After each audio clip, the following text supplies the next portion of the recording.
Estamos, sí.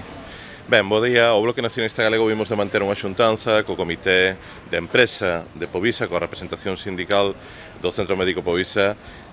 na que puxemos en común a enorme preocupación a respecto de como se está a tramitar o novo contrato singular do Sergas con este centro médico, o no que compre lembrar están adscritas 116.000 persoas da área sanitaria, das que entre as que están moitos miles de viguesas e de vigueses. Unha opacidade que non é nova na xestión do Partido Popular da relación do Sergas con Povisa, como demostra o feito de que o Partido Popular se teña negado reiteradamente a atender a demanda do BNG de transparentar a xestión deste hospital que está soportado fundamentalmente con recursos públicos a través da realización de auditorías, non? É claro que a Xunta do Partido Popular non quere saber o que se fai en Povisa e imaginamos por que razón non queren transparentar esta cuestión. Compre lembrar neste sentido que o propio Consello de Contas nun informe do ano 2019 xa puña de relevo a falla de elementos de cuantificación, de fiscalización efectiva do coste real que ten a prestación de atención sanitaria en Povisa. Dende logo neste contexto,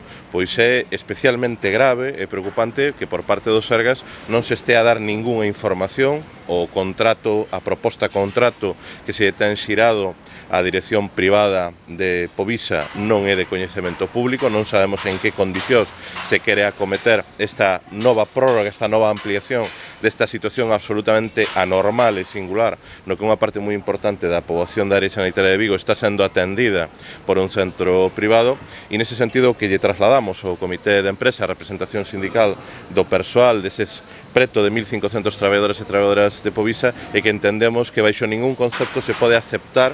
que o incremento en casi un 16%,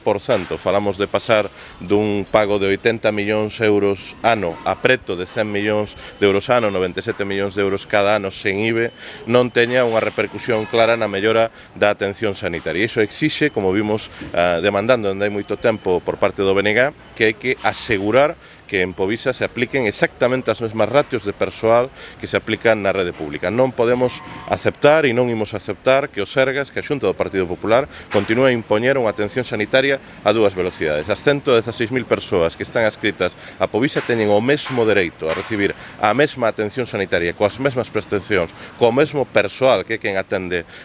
aos pacientes que se ofrece na rede pública. Non, nese sentido, dende logo, o BNG vamos a seguir a despregar iniciativas tamén no Parlamento de Galiza, e eu xa vos deixo coa nosa deputada e portavoz de Sanidade no Parlamento Galego, Montse Prado.